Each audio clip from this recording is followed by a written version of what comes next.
Senate Committee on Foreign Relations has started its inquiry into former President Duterte's arrest. For the details, we have Mobile Journal, Merimon Reyes. Merimon, sino-sino ang mga dumalo dyan? At maliban sa mga senador Cayetano at Marcos, sino pa ang ibang mga present? Lord and Denise, ngayong araw na ito dito nga sa Senate hearing ng Committee on Foreign Affairs, ang nandito ay ang mula sa Department of Justice na si Secretary Jesus Crispin Remulla, Chief State Counsel Dennis Arvin L. Chan, National Security Council na si Director General Eduardo Año, mula sa AFP din, nandito Department of National Defense, Philippine Center on Transnational Crime, marami-rami ito, even sa pulisya, nandito ngayon si Police General Romel Francisco Marbillo, PNP Chief, even si CIDG Chief General Nicolas Torre, and Police Brigadier General Jean Fajardo. Mula sa Department of Transportation, nandito rin Department of Foreign Affairs, DILG Secretary si Juanito Remulla, nandito rin siya. At meron ding representative mula sa Office of the Deputy Executive Secretary for Finance and Administration ng Office of the President. Meron ding representative mula sa Securities and Exchange Commission, Civil Aviation Authority, at mula sa academic sector o ang legal expert dito ay si Attorney Alexis F. Medina. Kanina rin virtually nakita rin natin o dinalo rin itong hearing ni Senator Bongo pati ni Vice President Sara Duterte. Merimon, may reaction ba itong si Senadora Amy o iba pang mga senador sa sinabi naman ni Senator Bongo na too late the hero na ang Senate hearing na ito? And para saan nga ba yung hearing, in aid of legislation?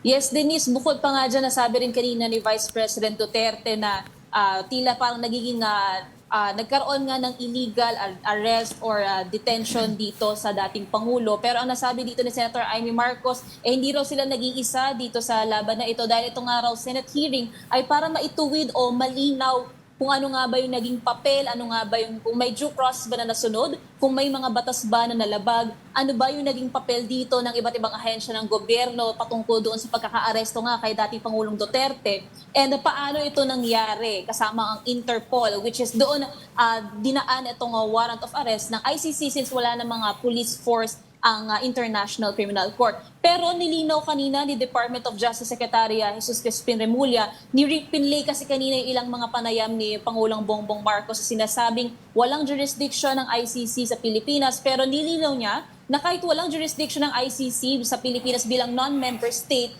may jurisdiction pa rin daw ito sa mga individual na posibleng may paglabag sa international humanitarian law, which ang Pilipinas kasama dito ay isa sinusundan nila. Kasama rin sa resource persons yung mga naging bahagi nga ng pagkakaaresto sa dating Pangulo at kinonfirm nila na merong warrant of arrest na inihain at binasa. At ayon nga dito kay General Torre, meron daw physical copy ng warrant of arrest na sinasabi.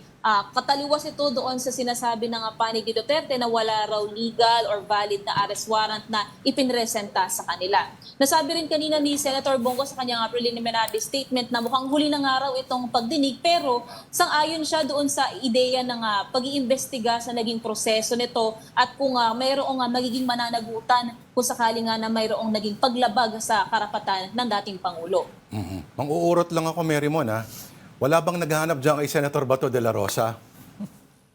Nako, hindi pa siya na-pick up dito kasi iniisa-isa pa lang din ngayon yung mga konsepto na related doon sa nagyaring pag-aresto. Kanina napag-usapan yung jurisdiction ng ICC, tapos natanong nga rin dito kung nagkaroon daw ba ng pagbabaliktad o pag-change of mindset or perspective ng dating Pangulo. Pero ang sinasabi naman dito ng ilang mga nagpresentang resource persons, they cannot speak for the President kung ano man daw yung mga naging statement niya tungkol sa ICC, yun na raw yun. Curious ako, si Defense Secretary Gibo Chodoro, siya ba'y tinanong na, nakapagsalita ba siya? Punto de vista ng defense. Actually, isa nga siya sa mga parang nadawit kasi napag-usapan din kanina na nagkaroon daw ng parang conspiracy para nga maaresto ang dating Pangulo. Pero nilinaw dito ni Director General Edward Año mula sa National Security Council na tila unacceptable and unfair yung sinasabing involvement nila sa conspiracy na ito dahil wala raw conspiracy na naganap pagdating dito. Nasabi rin ni Department of National Defense Secretary Gubo Chodoro, walang law enforcement mandate ang DND pati ang armed forces. Ang mandate lang daw na meron sila ay to give support sa PNP kung kailangan. Therefore, doon daw natatapos ang kanilang jurisdiction. So, pinabulaanan nila yung mga claims o yung mga chismis na kumakalat nga daw na pinagtulungan-tulungan o kaya pinagplanuhan daw itong pagkakaaresto sa dating Pangulo. Marymon, matanong ko lang kanina, no, may pinakitang video dyan sa hearing kung saan the video actually showed General Torres talking about hindi kailangan ng warrant, ganyan. Ito si General Torres was saying na that's clearly from a different scenario. Meron pa bang mga ganong klaseng videos na lumabas pa na ang hirap magsalita, ano, pero parang paulit-ulit na alam naman nating walang kinalaman doon sa pag-aresto?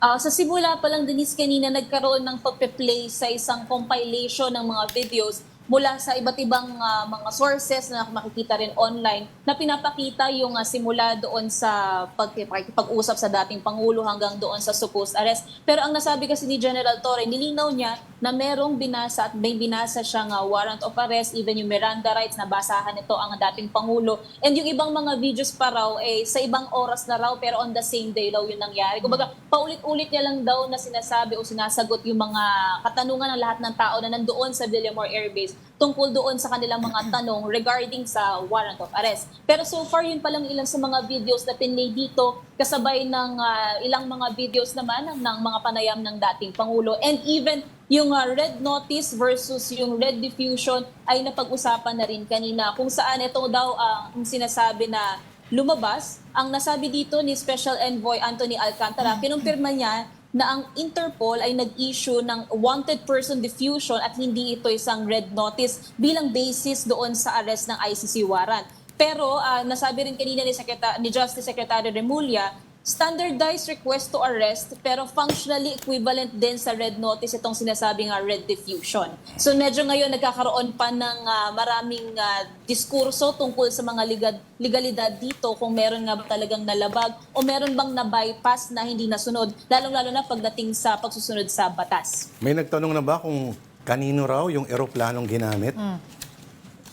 Hindi pa ito na pag-uusapan pero yung huli din natin na nakita yung Office of the President ang sumagot doon sa plane na ginamit para ihatid sa dating Pangulo mula doon sa Villamor Air Base papuntang The Hague, Netherlands. Marymon, meron bang heated exchanges? May nagkataasan ng boses, nagkainisan so far? Meron. Kanina, nung pinag-uusapan na o nasimulan na yung pag-uusap doon sa jurisdiction ng ICC, nagkaroon ng kaunting sagutan sa pagitan nga ni Justice Secretary Remulla at ni Senator Amy Marcos noong nililinaw ni Senator Amy kung ano nga ba yung sinasabing obligasyon ng Pilipinas pagdating sa, kasi sinasabi nga raw o sinasabi ng gobyerno na hindi nito kinikilala ang jurisdiction ng ICC.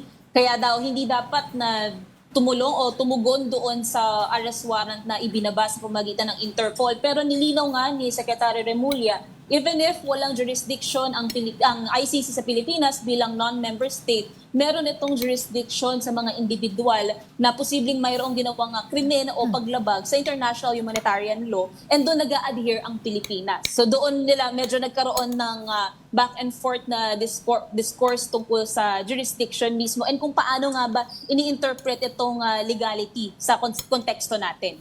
Oo, alam ko hindi bahagi ng hearing pero yung binanggit kanina sa report kanina ni Denise, yung sinabi ng Senador Go na too late the hero na raw. Yun ba ay parang kumbaga isang